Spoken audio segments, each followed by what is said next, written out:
بسم اللہ الرحمن الرحیم۔ سابقہ آیات میں یہ بات گزر چکی ہے، جب بنی اسرائیل کو تورات عطا کی گئی تو انہوں نے کہا کہ ہم اس پر ایمان نہیں لائیں گے حتی نر اللہ جہرتاً، جب تک ہم اللہ تعالیٰ کو سامنے نہ دیکھ لیں۔ ہمیں کیا پتہ کہ کون ہمیں جو ہے کتاب دے رہا ہے، کون اللہ تعالیٰ ہے۔ فَأَخَذَتْكُمُ الصَّاعِقَةُ، تو اچانک ان کو بجلی نے آ پکڑا، اور وَأَنْتُمْ تَنْظُرُونَ، اور تم یہ منظر تمہاری آنکھوں کے سامنے تھا۔ پھر جب حضرت موسیٰ علیہ السلام نے دعا کی تو ان 70 بنی اسرائیل کے لوگوں کو دوبارہ اللہ تعالیٰ نے زندہ کیا۔ جب وہ اپنے لوگوں میں گئے تو جا کر کہنے لگے اپنے پاس سے جھوٹ بولتے ہوئے کہ اللہ تعالیٰ نے آخر میں یہ بات فرما دی ہے کہ جتنا تم سے عمل ہو سکے اتنا کر لینا، کوئی زور زبردستی نہیں ہے۔ اب ایک تو انہوں نے یہ بات کر دی، دوسرا تورات کے احکام بھی کچھ سخت تھے ان کی حالات کی مناسبت سے، اور تیسری بات یہ تھی کہ ان کے اپنے اندر بھی شرارت پائی جاتی تھی۔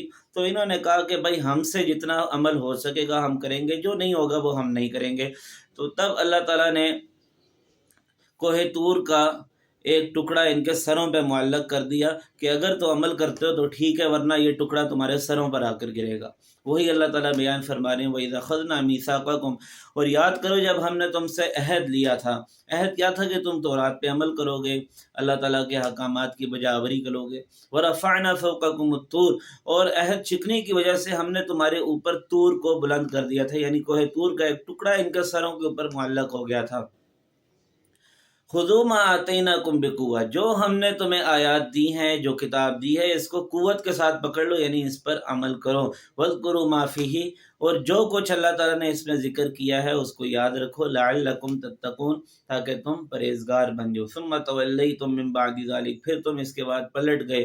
فَلَوْلَا فَضْلُ اللَّهِ عَلَيْكُمْ وَرَحْمَتُهُ لَكُنتُم مِّنَ الْخَاسِرِينَ۔ آیت کا یہ ٹکڑا ان یہودیوں کے لیے جو آپ صلی اللہ علیہ وسلم کے زمانے میں پائے جاتے تھے، اس لیے کہ پہلے جو بنی اسرائیل تھے ان پہ تو اللہ تعالیٰ کا عذاب نازل ہو گیا تھا، لیکن جو آپ صلی اللہ علیہ وسلم کے زمانے میں یہودی تھے، اللہ تعالیٰ نے اپنی فضل و رحمت سے ان کو عذاب نہیں دیا تھا، اس لیے کہ اللہ تعالیٰ فرماتے ہیں وَمَا كَانَ اللَّهُ لِيُعَذِّبَهُمْ وَأَنْتَ فِيهِمْ، نبی کریم صلی اللہ علیہ وسلم کی ہستی جب تک موجود ہے ان میں، ان پر عذاب نازل نہیں ہوگا۔ چنانچہ اللہ تعالیٰ فرما رہے ہیں اگر اللہ کا فضل نہ ہوتا اور اللہ کی رحمت نہ ہوتی تو تم اے یہودیوں برباد ہو جاتے۔